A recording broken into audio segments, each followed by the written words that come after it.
Halo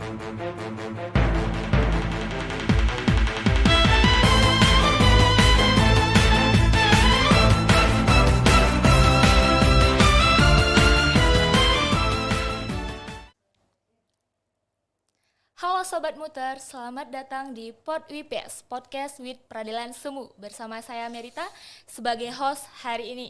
Hari ini kita bakal ngobrolin hal penting banget, terutama buat kamu nih yang baru lulus kuliah hukum atau masih bingung nih mulai langkah awal untuk menjadi profesi advokat. Baik, di sini kita bakal bahas langsung bagaimana sih tips and trik memulai karir di dunia profesional advokat. Dan spesial banget, hari ini kita sudah kedatangan narasumber yang tentunya udah paham banget nih realita di balik dunia hukum, terkhusus di profesional advokat. Baik, langsung saja kita sapa dulu Bang Yuda Kurniawan SH. Ya, selamat siang, Dek. Selamat siang, Bang. Apa kabar, Bang? Alhamdulillah sehat. Bagaimana perjalanannya ke sini tadi, Bang? Perjalanan ke sini alhamdulillah tidak kena hujan ya. Alhamdulillah. Cukup mendung tadi. Ya, hari ini cukup panas sekali ya, Bang. Oke. Baik, Bang Yuda ini merupakan staf legal JA Pardian dan sebagai partnership law firm. Benar, Bang? Ya, JA Pardian and Partnership Law Firm, legal staffnya. Dan juga Bang Yuda ini merupakan alumni Universitas Bangka Belitung tentunya ya, Bang. Dan jurusan hukum, dan juga Bang Yuda ini merupakan ketua umum PSFH di tahun 2022 sampai 2023. Benar itu, Bang? Benar. Benar sekali. Oke, mungkin di tahun angkatan Abang itu dulu KPS ya, Bang, namanya? Iya, betul, KPS. KPS. Kalau sekarang kan sudah PSFH ya, Bang ya. Sangat senang sekali tentunya sekarang kita bisa ngobrol langsung nih dengan senior kita yang tentunya sudah berpengalaman banget nih. Oke, baik. Sebelum kita ke tips and trik memulai karir di dunia advokat nih, Bang. Boleh spill sedikit nggak awal mulanya bisa nyemplung nih ke dunia hukum tuh gimana ceritanya gitu? Apakah memang udah passion dari awal gitu? Terkait hukum itu saya ketertarikannya sejak SMA, Dek. Sejak SMA waktu itu pernah ada lomba cerdas cermat 4 pilar. Nah, di situ saya belajar hukum, menghafal undang-undang dasar waktu itu. Wow, keren sekali. Nah, mulai dari situ kan. Tapi kemudian waktu masuk kuliah saya coba kedinasan, tapi udah bisa, udah lolos. Jadi saya fokus ke hukum dan alhamdulillah sampai sekarang lancar insyaallah. Gitu. Sangat luar biasa sekali. Oke, baik. Kalau boleh tahu nih, Bang, alasan atau motivasi apa sih yang membuat Bang Yuda nih akhirnya terpanggil gitu untuk menjadi seorang advokat profesional gitu? Baik, terima kasih atas pertanyaannya. Langsung pertanyaannya. Jadi disclaimer dulu rekan-rekan sekalian. Secara resmi saya belum menyandang status sebagai advokat yang memang advokat pure ya, tapi saya dalam masa pemagangan atau advokat magang gitu. Advokat magang di kantor JA Pardian Partnership Law Firm. Nah, sedangkan sebagai status karyawannya saya sebagai legal staff. Seperti itu. Nah, sebelum terjun ke dunia law firm, firma hukum, itu waktu saya kuliah seperti rekan-rekan gitu ya. Waktu sekitar semester 4 gitu kan, pas Covid tuh kalau tidak salah. Iya, pas Covid. Pas Covid itu saya gabut, dalam artian kita kuliah hanya online terus ya. Ilmu tidak terlaksana secara viewer dan secara implementatif ilmu itu kan. Sedangkan kita dunia hukum ya bukan cuman akademik, tapi praktiknya bagaimana kan? Iya. Nah, di situ saya ikut-ikut senior, ikut-ikut LBH. Nah, di situ saya melihat bahwasanya keadilan itu perlu orang yang memperjuangkannya. Betul Itu sekali. perlu orang yang memperjuangkannya. Oleh sebab itu kenapa advokat itu disebut sebagai advokat adalah yang membantu gitu kan. Advokatus gitu, yang membantu orang yang teraniaya gitu. Waktu itu Abang ikut LBH melihat betul lah bagaimana orang-orang tidak mampu, orang-orang kaum papa yang terzolimi secara hukum. Nah, di situ hati nurani Abang terpanggil gitu. Oh, di antara semua profesi hukum nampaknya advokat pilihan yang tepat gitu. Berarti emang sudah dari SMA tadi ya, Bang? Kalau mengenal hukumnya SMA, jatuh SMA. cintanya kuliah Jatuh gitu. cinta. Oke, baik. Nah, sekarang kan Bang Yuda nih sebagai legal staff. Apa sih, Bang, legal staff itu dan gimana sih cara sistem kerjanya? Ya, legal staff atau staf hukum ya di suatu firma hukum itu tentu membantu partner. Kalau di dunia advokat tuh dikenal partner, dikenal managing partner. Managing partner ini biasanya adalah founder daripada law firm itu gitu kan. Kebetulan saya magang di kantor hukumnya salah satu alumni kita juga, namanya Bang Johan gitu Oh, kan. Bang Yohan. Beliau itu alumni UBB juga gitu kan. Nah, waktu magang di situ saya membantu beliau untuk ya menyiapkanlah berkas-berkas yang memang diperlukan saat pengadilan, kemudian juga bikin legal opinion atau legal memorandum gitu yang terkait dengan hukum perusahaan juga gitu. Oke, baik. Em, apa saja sih Bang persyaratan untuk menjadi seorang advokat? Apakah syaratnya itu mudah atau sulit gitu Bang? Syarat untuk menjadi advokat itu gimana ya? Kita coba bagi secara dua aspek ya. Ya. Yang pertama secara aspek undang-undangnya. Itu di Undang-Undang 18 tahun 2003 tentang advokat. Itu jelas tuh mengatur bahwasannya harus warga negara Indonesia gitu kan. Kemudian harus menempuh pendidikan berlatar belakang hukum. Jadi ternyata menjadi advokat itu tidak harus SH, tapi harus ada berlatar belakang hukum. Oh. Itu baru tahu kan Iya, Ade kan. baru Nah, tahu. itu didapat waktu Heeh. Abang ikut PKPA kemarin gitu kan. Kemudian mengikuti ujian profesi advokat juga, kemudian mengikuti pemagangan selama 2 tahun dan kemudian juga minimal sekurang-kurangnya umur 25 tahun bisa diangkat sebagai advokat. Nah, itu secara formil aturan ya. Tapi kalau secara substantif ya tentu berawal dari niat. Niat pertama, kemudian bagaimana kita peka terhadap lingkungan sekitar dan kemudian bagaimana kita update untuk terkait aturan-aturan yang ada gitu kan. Dan ketika kita melihat ketidakadilan di sekitar kita, nah bagaimana langkah-langkah kita gitu. Nah, itu dua hal yang saya rasa cukup penting ketika rekan-rekan ingin menapaki karir menjadi seorang advokat seperti itu deh. Ya, baik. Dan juga Bang Yuda ini melaksanakan PKPA itu di Universitas Islam Indonesia kalau tidak salah ya. Ya, betul deh di UII waktu itu. Oke, baik. Selanjutnya bagaimana sih Bang tips dan trik untuk memulai langkah awal mulai dari pendidikan khusus profesi advokat, ujian profesi advokat, dan magang? Mungkin bisa diceritain. 2 SKS nih deh. Iya. Jadi gini ya rekan-rekan, ketika kita memang memokuskan diri untuk menjadi seorang advokat gitu kan, itu yang pertama kita setelah tentu sarjana hukum ya, sarjana hukum, setelah itu kita akan melihat pendidikan khusus profesi advokat apa gitu yang cocok untuk kita. Nah, itu menyesuaikan dengan orientasi rekan-rekan gitu kan. Apakah memang rekan-rekan ingin mengambil dalam waktu cepat ataukah memang ingin agak lama gitu. Nah, kebetulan Abang kalau tidak salah Abang riset itu Abang ikut PKPA yang hari ini paling lama di Indonesia kalau tidak salah ya. Gitu itu selama 2 bulan lebih lah kalau kurang Kalau lebih. tidak salah dari bulan Mei sampai Juli ya Bang? Mei sampai Juli seperti itu. Karena sekarang karena adanya COVID kemarin tuh kan, jadi PKPA tuh banyak yang sekitar 2 mingguan, semingguan, 3 mingguan gitu kan. Nah kemarin Abang ikut yang sekitar 2 bulan. Yang pertama kita untuk memperdalam keilmuan, dan yang kedua kita menambah relasi dengan rekan yang sama-sama ikut PKPA, juga relasi dengan dosen pengajar yang notabene juga advokat juga. Seperti itu deh. Oke, baik, terima kasih. Kemudian selain kemampuan hukum nih Bang, keterampilan atau skill apa saja sih yang harus dimiliki oleh seorang advokat pemula? Apakah kemampuan komunikasi dan negosiasi itu sangat penting untuk menjadi seorang advokat profesional tentunya? Ya, kalau terkait skill di samping skill hukum ya, Dek. Kita perlu skill-skill penunjang memang. Skill-skill penunjang di sini adalah sebagai contoh adalah skill negosiasi dan komunikasi gitu. Kadang di lapangan di penegakan hukum itu kadang ada hal-hal yang memang kita tidak sesuai dengan formil suatu aturan gitu. Nah, di situ kita perlu untuk mengandalkan improvisasi seperti itu. Kita anggap saja ibaratnya dalam hukum perdata kan. Hukum perdata kan sebelum kita masuk kepada pengadilan di situ ada mediasi tuh.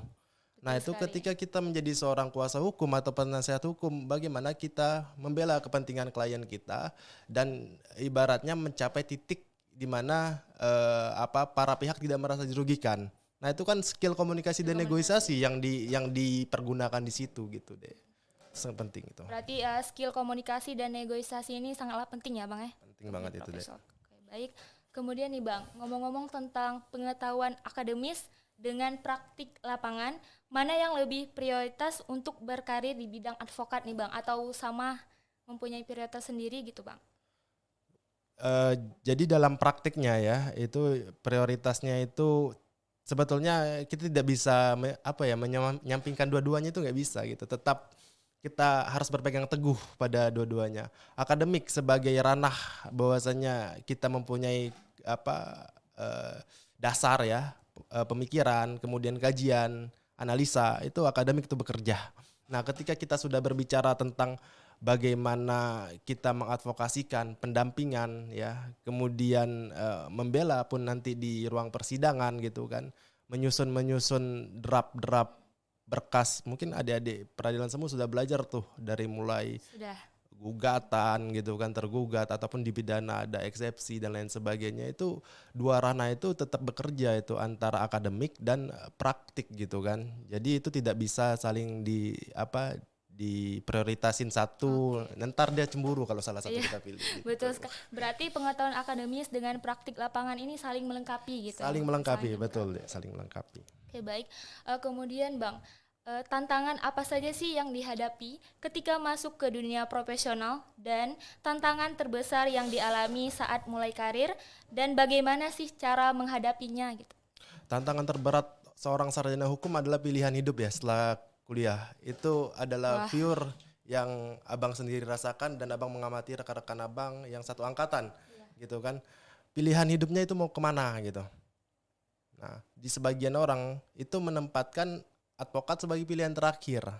Wah, Di sebagian orang sebagian ya. orang. Ya, saya tidak memukul rata. It's okay, itu pilihan gitu kan. Tidak apa-apa gitu.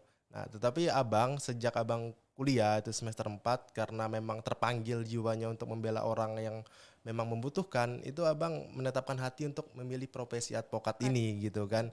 Nah, apa itu nanti tantangan terbesarnya? Ya, tantangan terbesarnya banyak hal-hal teknis yang memang kita harus gimana pun kita harus bisa nyikapinnya. Ya, let's say katakan saja biaya PKPA berapa?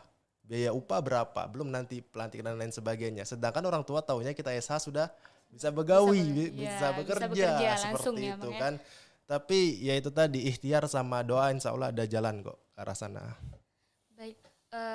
Kemudian bagaimana cara advokat pemula bangun reputasi jaringan profesional di dunia hukum di tengah persaingan yang ketat saat ini, Bang? Ya betul, ketika kita berbicara saingan profesi hukum apalagi khususnya advokat ya, rekan-rekan jangan bayangkan satu angkatan wisuda itu hanya UB Beto.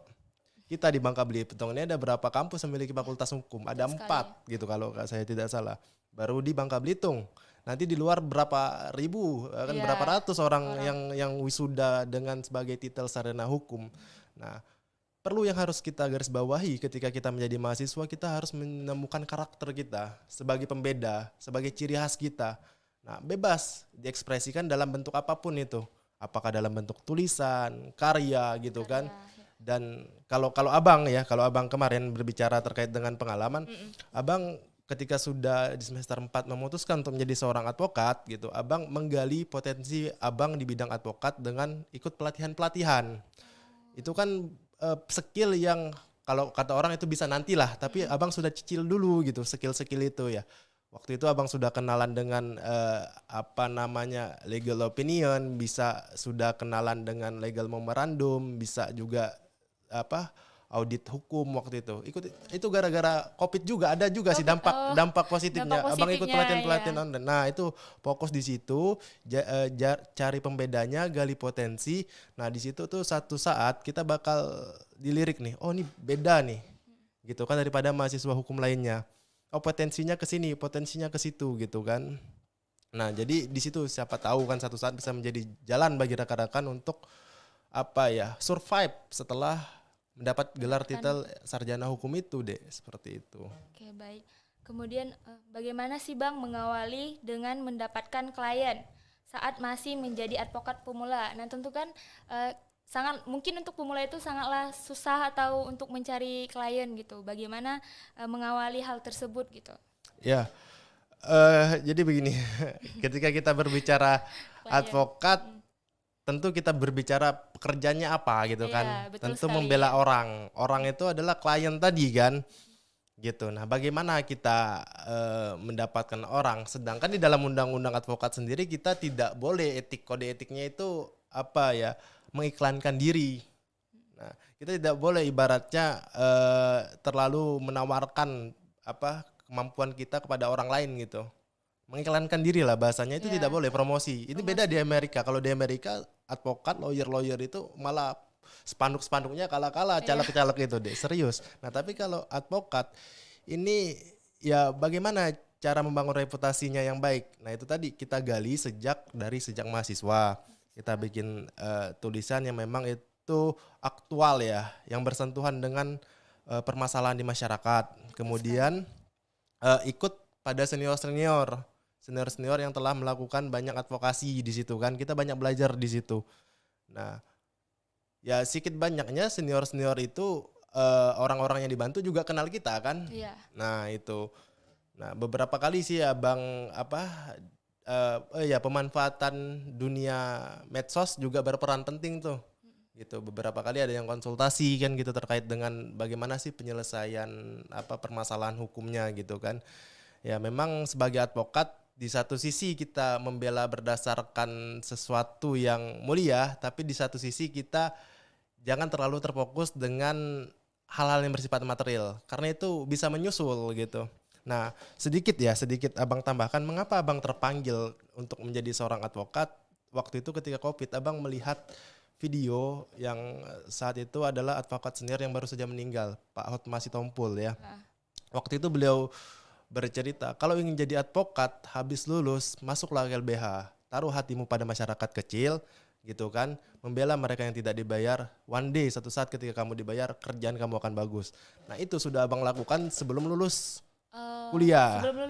Sebelum lulus kuliah. Kalau kata Pak Hotma, lulus kuliah dulu. Kalau Abang tidak, sebelum itu Abang langsung ikut LBH jadi paralegal kan, pendampingan apa segala macam. Tentunya non litigasi ya. Kita kan belum bisa bersidang belum gitu kan. Nah, disitulah Abang menemukan feel-nya gitu. Tentunya Abang di sini sudah mempersiapkan gitu kan Bang? Mempersiapkan. Gitu. Seperti itu. Baik, menurut Bang Yuda nih, bagaimana cara membangun citra profesional sejak dini, bahkan ketika menjadi mahasiswa hingga ke dunia profesional advokat? Ya, ketika kita berbicara profesional ya, profesi yang seminim mungkin tidak ada kesalahan di dalam itu. Oke? Dalam hal ini adalah perfect. Ketika kita mengerjakan sesuatu ya, kita mulai dengan hal-hal sederhana, tetapi kita harus disiplin. Betul.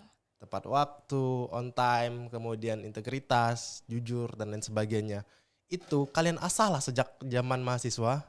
Sejak sekarang ya Bang? Sejak kawan-kawan berkuliah. Kalau boleh tahu dia semester berapa? Semester 2 Bang. Nah, semester 2 itu kan baru 1 tahun kuliah kan? Betul sekali. Nah, silahkan diasah itu hal-hal seperti itu. Dikasih tanggung jawab misalnya dari Pak Ketum kan, bikin proker ini, proker itu.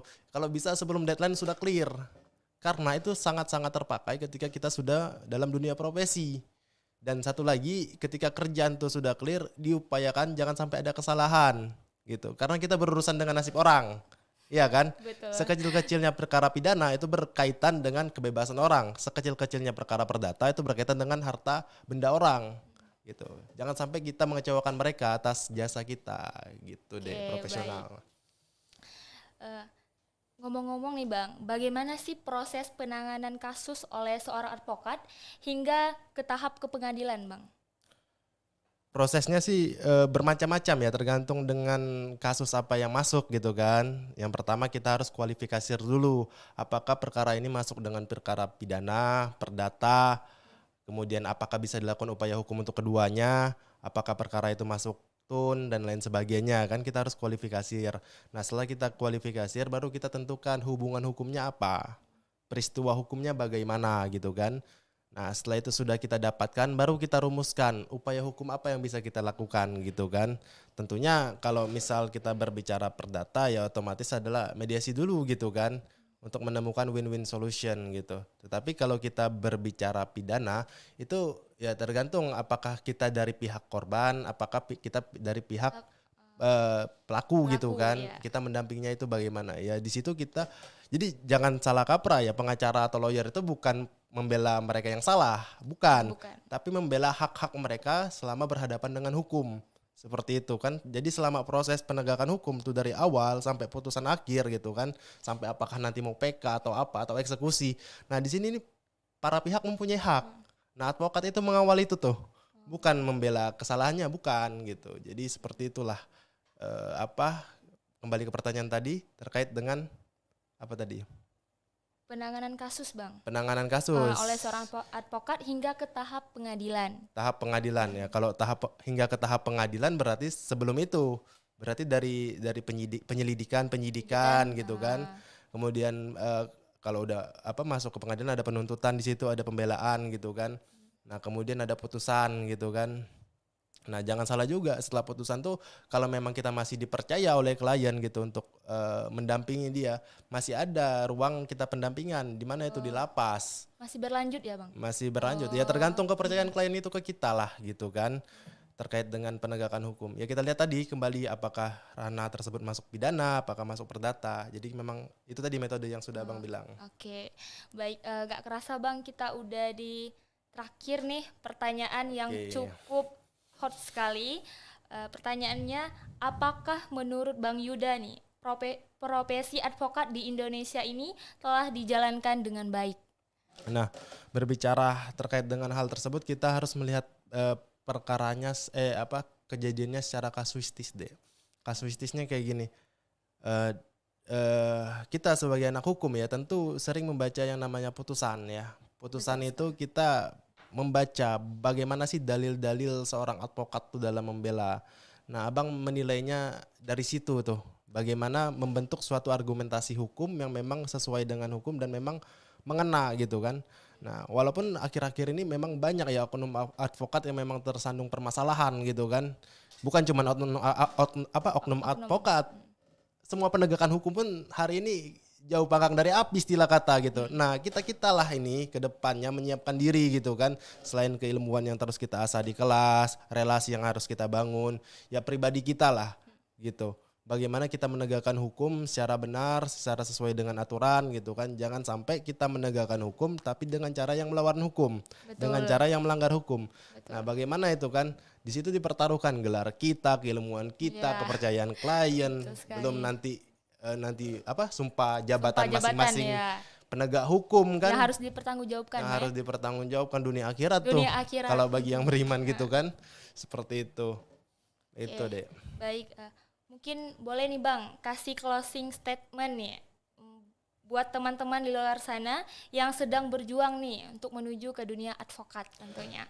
Ya, closing statement ya, pesan dari saya rekan-rekan sekalian. Ketika memang rekan-rekan masih berkuliah fakultas hukum, di situ memang mencari jati diri ya. Mencari jati diri dalam artian setelah kuliah aku mau kemana gitu kan. Jangan sampai kita mengejar kuliah cepat, nilai tinggi, habis itu lupa. Mau kemana, mau dibawa kemana gitu kan gelar ini gitu kan. Mau dibawa kemana titel ini gitu, mau dibawa kemana pengetahuan ini gitu. Nah, jadi disiapkanlah itu. Ya jangan terlalu terlambat juga ya, maksimal udah mulai nyusun skripsi itu udah mulai netapin tuh. Habis skripsi ini mau kemana gitu kan. Betul sekali. Nah, itu yang pertama. Kemudian yang kedua, terus gali potensi diri ya. Karena terkait ilmu hukum itu tidak hanya berada di kampus. Gitu kan, di kampus kita berbicara ilmu akademik gitu kan, kita berbicara ilmu yang dikasih secara pengajarannya gitu kan oleh dosen dari ibu bapak kita tentu kan. Nah, tetapi secara praktiknya kita harus lihat di lapangan apakah hukum itu berjalan sesuai dengan apa aturannya atau apa ilmu yang dikasih dari para dosen itu. Nah, yang pertama tadi yang kedua tadi gali potensi diri. Yang pertama tadi menemukan jati diri, kemudian gali potensi diri melalui pelatihan skill hukum, dan yang ketiga selama kalian masih kuliah gitu ya, sampai sekarang pun Abang dalam proses belajar gitu. Betul sekali. Dalam artian fokuskanlah untuk mencari ilmu dan pengalaman dulu gitu, hilangkan sifat-sifat pragmatisnya gitu kan. Dalam artian apa? Ketika kalian sudah memiliki value, memiliki kemampuan, kalian yang dicari orang gitu kan, bukan kita yang mencari orang, seperti itu. Jadi mungkin itu saran dari Abang sebagai alumni, sebagai juga abang kalian di PSFH nih, udah keren ya, udah ada podcast kan. Senior kita. Kalau dulu itu kami berdarah-darah itu mau peradilan semua aja, satu aja. Proker tuh baru itu doang gitu kan. Nah sekarang sudah ada podcast, suatu kemajuan yang patut diapresiasi lah bagi perkembangan kan, bagi Ketua Aldi mungkin dan kawan-kawan pengurus dan anggota gitu kan. Nah ini harus dipertahanin ke depannya gitu kan. Kalau bisa dikembangin lagi gitu, mengarah ke lebih baik. Menyentuh kepada bagaimana praktik-praktik hukum itu memang kita dapatkan gitu. Kan peradilan semu tujuannya itu kan. Ya, betul. Bagaimana kita memperoleh keilmuan secara praktik, hukum acara, hukum formilnya gitu kan. Penerapannya bagaimana gitu kan. Nah itu abang apresiasi gitu kan pada rekan-rekan PSFH. Dan yang terakhir apa ya, kata dari abang, setelah tujuan dan cita-cita ditetapkan, gapailah itu dengan sungguh-sungguh gitu kan. Kalau bisa seperfect mungkin gitu. Kalaupun ada kesalahan di kemudian hari, kita perbaiki gitu. Jangan patah semangat ya. Kesempatan selalu ada bagi kawan-kawan yang mau berjuang dan mau berusaha. Mungkin seperti itu deh. Oke, baik. Itu tadi sekaligus menutup perjumpaan kita pada podcast with Peradilan Semu. Saya Merita sebagai host hari ini pamit dulu. Stay legal, stay profesional. Sampai jumpa.